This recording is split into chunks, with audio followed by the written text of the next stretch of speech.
आइए आज हम लोग स्टडी करेंगे कोणीय त्वरण। अगर इसको इंग्लिश में देखें तो बोलेंगे एंगुलर एक्सीलरेशन। तो कोणीय त्वरण के बारे में हम लोग पढ़ेंगे। जैसा कि त्वरण यानी एक्सीलरेशन के बारे में पहले हम लोग पढ़ चुके हैं। तो त्वरण का मतलब होता था कि वेग परिवर्तन की दर, उसी को हम त्वरण कहते थे।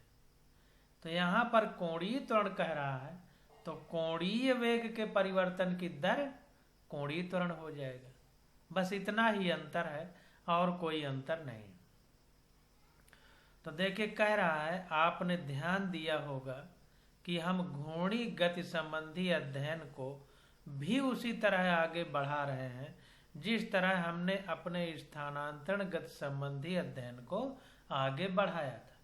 स्थानांतरण मतलब ट्रांसलेशनल मोशन। उस तरह हम जैसे उसको आगे बढ़ाए थे वैसे ही कोणीय गति संबंधी अध्ययन को उसी तरह बढ़ा रहे हैं। तो कहने का मतलब ये है कि जिस प्रकार से सीधी रेखा में गति थी उसी तरह किसी कोण में गति है, और जिसके बारे में अब हम भली भांति परिचित हैं।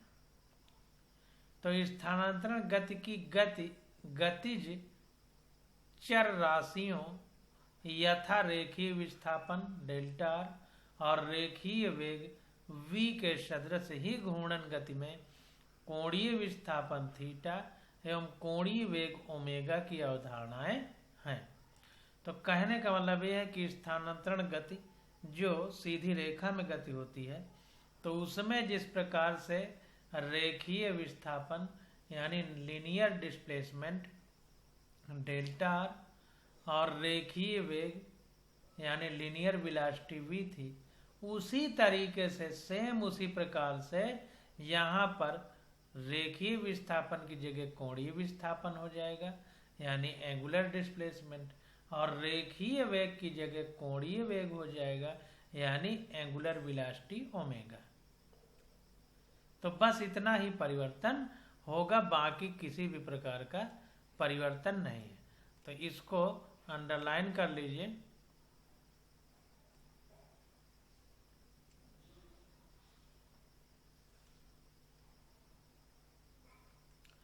जब यह स्वाभाविक ही है कि जैसे हमने स्थानांतरीय गति में रेखीय त्वरण को वेग परिवर्तन की दर के रूप में परिभाषित किया था, वैसे ही घूर्णी गति में कोणीय त्वरण को भी परिभाषित करेंगे। तो जिस प्रकार से हमने आपको बताया है कि रेखीय वेग को हमने बताया था कि रेखीय त्वरण में क्या था कि रेखीय वेग परिवर्तन की दर थी, उसी प्रकार से कोणीय वेग में कोणीय वेग परिवर्तन की दर होगी।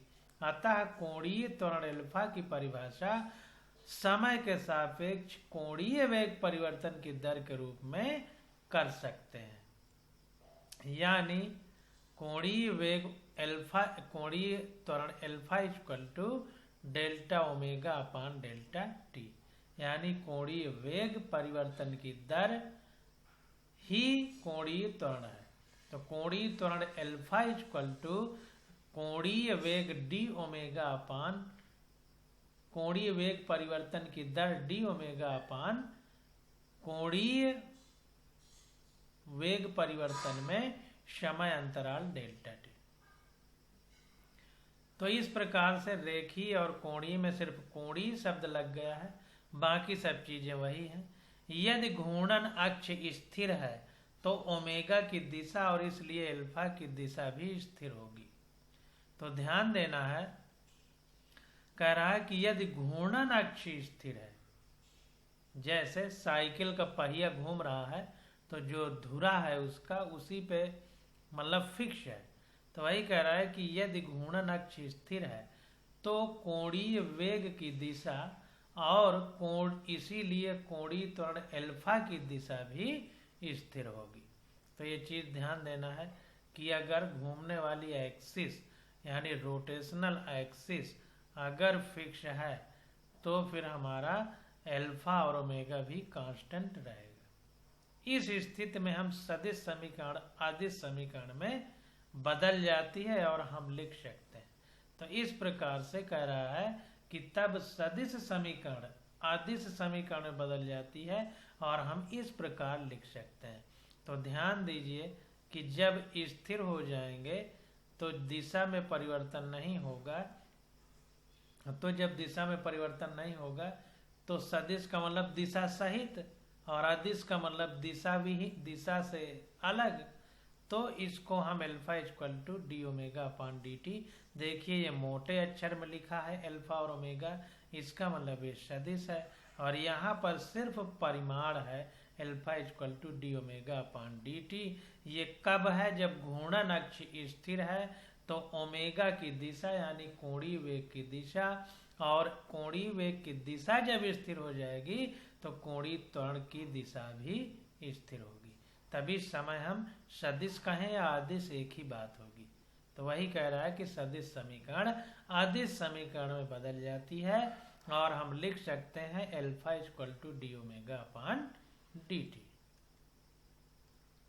अब देखिए आगे आ जाता है बल आघूर्ण एवं कोणीय संवेग। तो बल आघूर्ण को टाउ लिखते हैं, टार्क जिसको बोलते हैं, तो टार्क को ही बल आघूर्ण कहते हैं। तो यहाँ पर देखिए टार्क एंड एंगुलर मोमेंटम यानी बल आघूर्ण और कोणीय त्वरण कोणीय संवेग। तो टार्क एंड एंगुलर मोमेंटम यानी बल एवं बल कोणीय संवेग। तो बल आघूर्ण को अगर साधारण भाषा में हम समझें तो आघूर्ण का मतलब घूमना। अगर किसी चीज में बल लगा दिया जाए और वो घूमने लगे तो हम बल आघूर्ण की चर्चा करेंगे। जैसे कोई ये हमारा हैंड पाइप है जिससे पानी निकालते हैं, तो उसका डंडा देखिए ऐसे ऐसे करते हैं तो पानी निकलता है। तो डंडा एक फिक्स एक्सिस पे घूमता है, तो वहां पर जो पानी निकालना है वो हम बल के द्वारा नहीं, बल आघूर्ण के द्वारा निकालना है। तो कह रहा है इस अनुभाग में हम आपको ऐसी दो राशियों से अवगत कराएंगे जिनको दो सदिशों के सदिश गुणनफल के रूप में परिभाषित किया जाता है। ये राशियां जैसा हम देखते हैं कणों के निकायों विशेषकर दृढ़ पिंडों की गति का विवेचन करने में बहुत महत्वपूर्ण भूमिका अदा करती हैं। तो दो राशियां हैं, एक बल आघूर्ण और कोणीय संवेग। तो अब देखते हैं नीचे पढ़ के समझने का प्रयास करते हैं। तो एक कण पर आरोपित बल का आघूर्ण यानी टॉर्क। तो टॉर्क के बारे में देखिए पढ़ें और इसको समझने का प्रयास करें। तो कह रहा है हमने सीखा है कि किसी दृढ़ पिंड की गति, किसी रिजिड बॉडी का मोशन व्यापक रूप में घूर्णन एवं स्थानांतरण का संयोजन होती है। तो जैसे हम किसी पिंड को उठा करके फेंक दें तो आगे भी बढ़ता है और अपने उसमें घूमता भी है। जैसे गेंद को फेंकिए तो गेंद घूमने लगती है और आगे भी बढ़ती है। इसका मतलब उसमें स्थानांतरण और घूर्णन यानी रोटेशनल और ट्रांसलेशनल दोनों प्रकार के मोशन एक साथ हो रहे हैं। तो वही कह रहा है कि अगर किसी दृढ़ पिंड की गति के बारे में हम व्यापक रूप से देखें तो उसमें घूर्णन यानी रोटेशनल और स्थानांतरण यानी ट्रांसलेशनल दोनों प्रकार के मोशन एक साथ होते हैं। यदि पिंड किसी बिंदु या किसी रेखा के अनुदिश स्थिर है तो उसमें केवल घूर्णन गति होती है। तो अगर कोई पॉइंट पर पिंड स्थिर है तो फिर वो आगे तो बढ़ नहीं सकता, केवल घूम सकता है। तो वही कह रहा है कि यदि पिंड किसी बिंदु या किसी रेखा के अनुदिश स्थिर है, तो रेखा के अनुदिश स्थिर है तो रेखीय वेग यानी स्थानांतरण गति नहीं होगी, तब केवल घूर्णन गति या रोटेशनल मोशन ही होगा। हम जानते हैं कि किसी वस्तु की स्थानांतरी गत्यावस्था में परिवर्तन लाने के लिए यानी इसमें रेखीय त्वरण पैदा करने के लिए बल की आवश्यकता होती है। तो न्यूटन का पहला नियम है जड़त्व का नियम यानी लॉ ऑफ इनर्शिया। उसमें बताया गया है कि कोई वस्तु स्थिर है तो स्थिर रहेगी, कोई वस्तु गतिमान है तो गतिमान ही रहेगी जब तक कोई बाहरी बल आ करके उसकी स्थिति को बदल ना दे।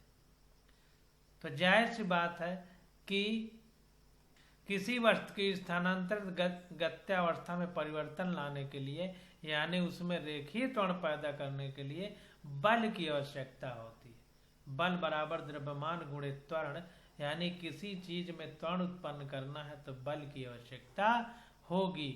और त्वरण का मतलब होता है वेग परिवर्तन की दर, यानी परिवर्तन करना है तो बल की आवश्यकता पड़ेगी। तब स्वाभाविक प्रश्न यह उठता है कि घूर्णी गति में बल के तुल्य रूप कौन सी राशि है। तो जैसे रेखीय गति में किसी वस्तु के वेग में परिवर्तन यानी त्वरण उत्पन्न करने के लिए बल की आवश्यकता होती है, तो घूर्णन गति यानी रोटेशनल मोशन में बल की जगह कौन सी राशि है जो इसमें घूर्णन उत्पन्न कर रही है। तो एक समग्र स्थिति द्वारा इस प्रश्न का उत्तर तलाशने के लिए आइए किसी द्वार को खोलने या बंद करने का उदाहरण लें। तो किसी दरवाजे के बंद करने या खोलने का उदाहरण लें। तो द्वार यानी दरवाजा एक दृढ़ पिंड है जो कब्जों से होकर गुजरने वाली ऊर्ध्वाधर अक्ष के परितः घूम सकता है। द्वार को कौन घुमाता है? यह तो स्पष्ट है ही कि जब तक दरवाजे पर बल नहीं लगाया जाएगा यह नहीं घूम सकता, किंतु किसी भी बल द्वारा यह कार्य किया जा सकता है, हो ऐसा नहीं है।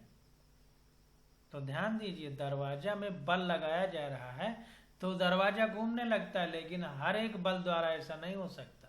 अगर दरवाजे को हम अपनी ओर खींचें तो नहीं घूम सकता, या उसको धकेलें तो नहीं घूम सकता, किसी एंगल पे बल लगाते हैं तभी वो घूमता है। तो वही कह रहा है कि किंतु किसी भी बल द्वारा यह कार्य किया जा सकता हो ऐसा नहीं है। कब्जों से गुजरने वाली ऊर्ध्वाधर यानी परपेंडिकुलर रेखा पर लगने वाला बल द्वार में कोई भी गुणनगत उत्पन्न नहीं कर सकता। तो जिधर दरवाजे के कब्जे लगे हैं उधर को ऊपर की ओर 90 डिग्री मतलब जो कब्जे लगे हैं तो जो एक्सिस बन रही है उस एक्सिस पे अगर हम कोई बल लगाएं तो क्या दरवाजा घूमेगा? नहीं घूमेगा। किंतु किसी दिए गए परिमाण का द्वार को घुमाने में सबसे अधिक प्रभावी होता है। किंतु किसी दिए गए परिमाण का बल देखिए भूल गया है, किसी दिए गए परिमाण का बल द्वार यानी दरवाजे को घुमाने में सबसे अधिक प्रभावी होता है। घूर्णी गति में बल का परिमाण ही नहीं बल्कि यह कहाँ और कैसे लगाया जाता है यह भी महत्वपूर्ण होता है। तो वेरी वेरी मोस्ट इम्पॉर्टेंट कि जब रोटेशनल मोशन की बात आएगी तो बल का परिमाण यानी कितनी मात्रा में बल लग रहा है, सिर्फ यही नहीं बल कहाँ लगाया जा रहा है और कैसे लगाया जा रहा है यह भी महत्वपूर्ण हो जाता है। अब आगे देखिए कह रहा है कि घूर्णी गति यानी रोटेशनल मोशन में बल यानी फोर्स के समतुल्य राशि बल आघूर्ण है। तो जैसा हमने आपको बताया था कि सीधी रेखा में ले जाने के लिए बल की आवश्यकता है और घुमाने के लिए जो बल लगेगा उसे बल आघूर्ण या टॉर्क बोलते हैं। तो देखिए यहाँ पे वही चीज लिख दिया कि घूर्णी गति में बल के समतुल्य राशि बल आघूर्ण यानी टार्क। इसको ऐंठन या टार्क अथवा बल युग्म भी कहा जाता है। तो इसी को ऐंठन या अंग्रेजी में इसी को टार्क कहते हैं या इसी को बल युग्म कह सकते हैं, मतलब दो बलों का जोड़ा। कैसे कह सकते हैं अभी नीचे हम लोग देखते हैं। हम बल आघूर्ण और टार्क शब्दों का इस्तेमाल एकार्थी मानकर करेंगे। पहले एकार्थी मतलब एक ही अर्थ है इन दोनों का, बल आघूर्ण या टार्क। पहले हम एकल कण के विशिष्ट मामलों में बल आघूर्ण की परिभाषा देंगे। कोई एक सिंगल पार्टिकल है उससे पहले हम टार्क या बल आघूर्ण को परिभाषित करेंगे, उसके बाद समझेंगे। तो बाद में इस अवधारणा को आगे बढ़ाकर कणों के निकाय और दृढ़ पिंडों के लिए लागू करेंगे। हम घूर्णन गति में इसके कारण होने वाले परिवर्तन यानी दृढ़ पिंड के कोणीय त्वरण से इसका संबंध भी जानेंगे। तो ये भी जानेंगे कि घूर्णन गति में इसके कारण होने वाले परिवर्तन यानी दृढ़ पिंड के कोणीय त्वरण से इसका संबंध भी जानेंगे। तो यहाँ पर देखिए जो जो जानेंगे वो तो बात की बात है। पहले ये फिगर देखते हैं। तो यहाँ पर देखिए फिगर में बता रहा है, इसको थोड़ा इंग्लिश वाले में भी देखते हैं। ये देखिए इंग्लिश वाली बुक में, तो हिंदी वाली में पढ़ते हैं फिर इंग्लिश वाली में समझते हैं। कह रहा है कि tau equal to R cross F, जैसे v equal to R cross omega लिख रहे थे, वैसे tau equal to R cross F. Tau इस तल के लंबवत है यानी बल आघूर्ण इस कागज के तल के लंबवत है। देखिए टाउ दिखाया गया जिसमें आर एवं एफ है और इसकी दिशा दक्षिणावर्त पेंच के नियम द्वारा जानी जा सकती है। तो आर और एफ एक तल में है, ये आर और ये एफ, ये कागज के तल में है और कागज के तल के लंबवत ये हमारा टार्क है। कह रहा है इसकी अगर टार्क की दिशा हम जानना चाहें तो दक्षिणावर्त पेंच का नियम यानी राइट हैंड स्क्रू रूल द्वारा इसको समझ सकते हैं। तो देखिए ये बल इस प्रकार से फोर्स दिखाया गया है। तो जब फोर्स किसी चीज में इस प्रकार लगेगा तो ये ऐसे घूमेगा, इस तरह एंटी क्लॉकवाइज घूमेगा। तो जब एंटी क्लॉकवाइज किसी भी स्क्रू को हम घुमाते हैं किसी पेंच को, तो वो बाहर की ओर खुलता है। इसलिए इस कागज के प्लेन से देखिए बाहर की ओर टार्क दिखाया गया है, तीर का निशान ऊपर को बनाया गया। अगर ये एफ की दिशा इधर को हो जाती तो फिर ये ऐसे घूमता क्लॉकवाइज यानी घड़ी के सुई चलने की दिशा में, तब ये टार्क को इधर नीचे की ओर दिखाया जाता। तो ये चीज स्पष्ट रूप से आपको समझ लेना है। इसीलिए उसने कहा है कि टार्क की दिशा यानी बल आघूर्ण की दिशा दक्षिणावर्त पेंच के नियम यानी राइट हैंड स्क्रू रूल द्वारा जानी जा सकती है। तो ये चीज हमारी स्पष्ट हो गई। कह रहा है कि यदि P बिंदु पर स्थित किसी कण पर बल F लगा हो और मूल बिंदु O के सापेक्ष बिंदु P का स्थित सदिश R हो, जैसा चित्र 6.18 में दिखाया गया है, तो मूल बिंदु के सापेक्ष कण पर लगने वाले बल का आघूर्ण निम्नलिखित सदिश गुणनफल के रूप में परिभाषित किया जाएगा। तो कह रहा है यदि मूल बिंदु कोई P है, यदि ये बिंदु P है और P पर स्थित किसी कण पर बल F लगा हो, ये F लगा है, और मूल बिंदु O के सापेक्ष बिंदु P का सदिश स्थित सदिश R है, ये पोजीशन वेक्टर है, स्थित सदिश R है, तो चित्र 6.18 तो मूल बिंदु के सापेक्ष कण पर लगने वाला बल आघूर्ण निम्नलिखित सदिश गुणनफल से परिभाषित किया जाएगा। तो जैसा चित्र में दिखाया गया है, अगर ऐसी कंडीशन है तो फार्मूला क्या होगा, tau equal to R cross F. यहाँ पर आर पोजीशन वेक्टर बता रहा है और एफ फोर्स जो P पॉइंट पर लग रहा है और टार्क हमारा बल आघूर्ण हो जाएगा। बल आघूर्ण एक सदिश राशि है, ये ध्यान देना है कि जो बल आघूर्ण है हमारा बल सदिश राशि है, तो बल आघूर्ण भी हमारा सदिश राशि होगा। इसका संकेत चिन्ह ग्रीक वर्णमाला का एक अक्षर टाउ है। टाउ का परिमाण, ये जो बना है अक्षर इसको टाउ बोलते हैं। टाउ का परिमाण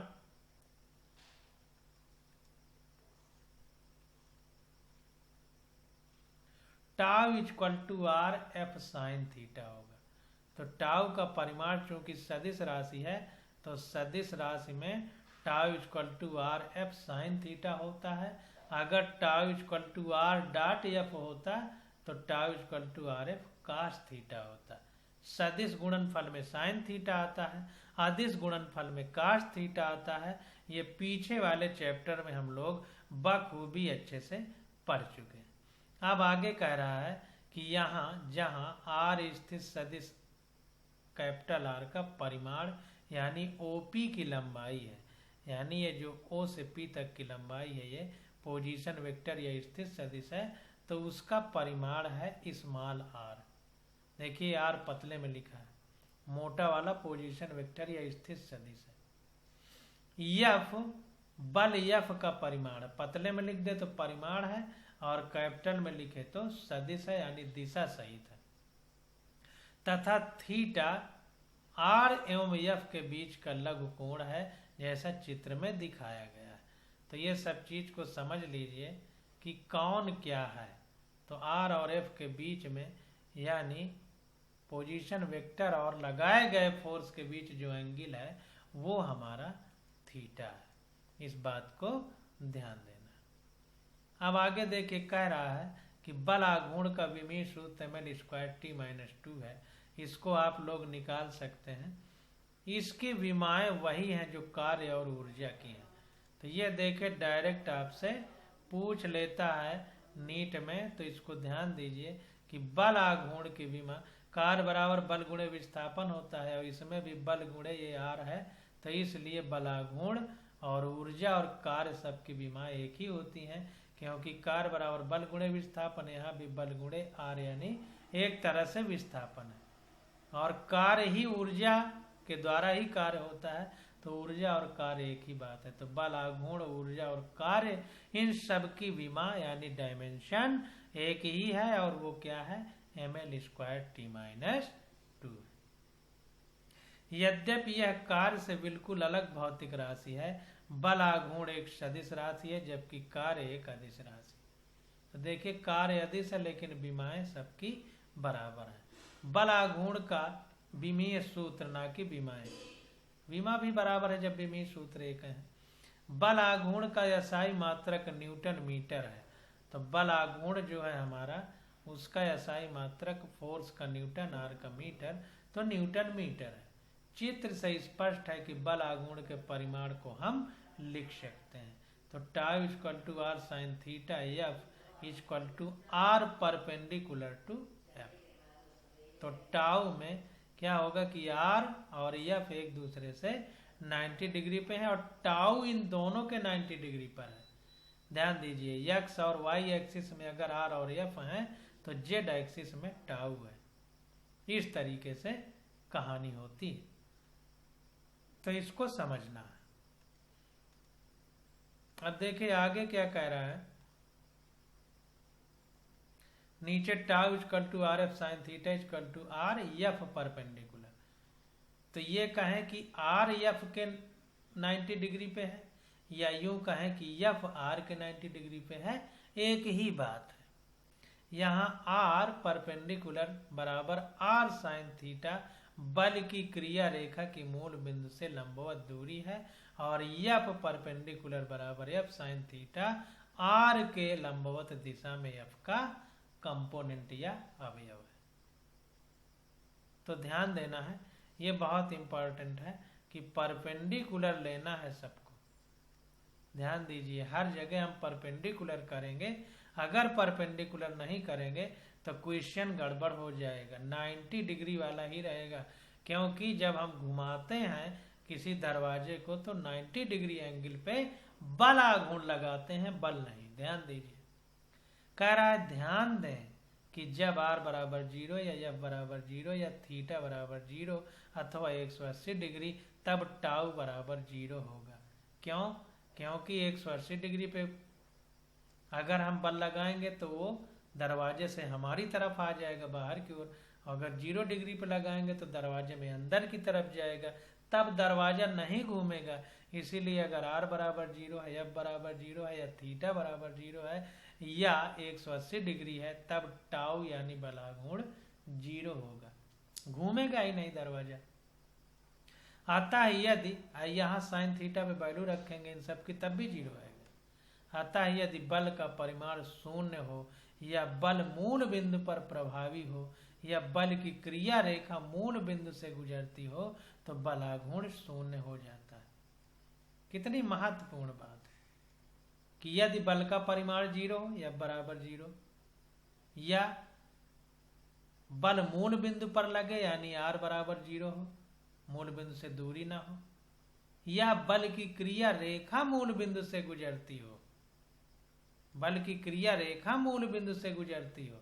ये देखें मूल बिंदु से नहीं गुजर रही, अगर ये इस तरह होती तो फिर बल इसको घुमा नहीं पाता, यानी बलाघूर्ण 0 हो जाता। तो उस स्थिति में बलाघूर्ण 0 हो जाता है। ये महत्वपूर्ण बात निकल करके सामने आई।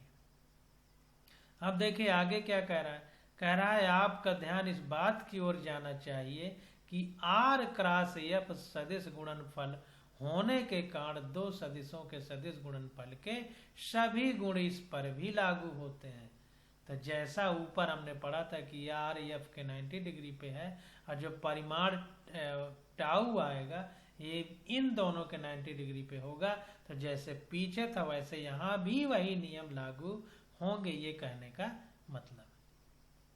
करायता यदि बल की दिशा उलट दी जाए तो बलाघूर्ण की दिशा भी उल्टी हो जाएगी, परंतु यदि R और F दोनों की दिशा उलट दी जाए तो बलाघूर्ण की दिशा में कोई परिवर्तन नहीं होगा।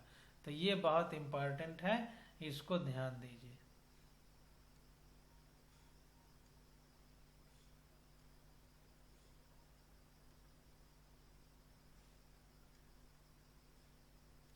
देखिए कितनी महत्वपूर्ण बात कह रहा है कि यदि बल की दिशा उलट दी जाए तो बलाघूर्ण की दिशा भी उलट हो जाएगी।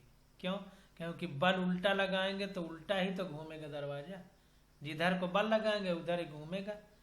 तो बल अगर हम उलट देंगे तो बलाघूर्ण उलट जाएगा, परंतु यदि R और F दोनों की दिशा उलट दी जाए तो बलाघूर्ण की दिशा में कोई परिवर्तन नहीं होगा। अब देखिए बल के साथ R की भी दिशा उलट दी जाए तो कोई फर्क नहीं पड़ेगा।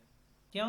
क्योंकि बल को हमने उल्टा किया और साथ में R को भी उल्टा कर दिया, तो हम दरवाजा दूसरी तरफ लेके चले गए, तब हम तुलना कर रहे हैं।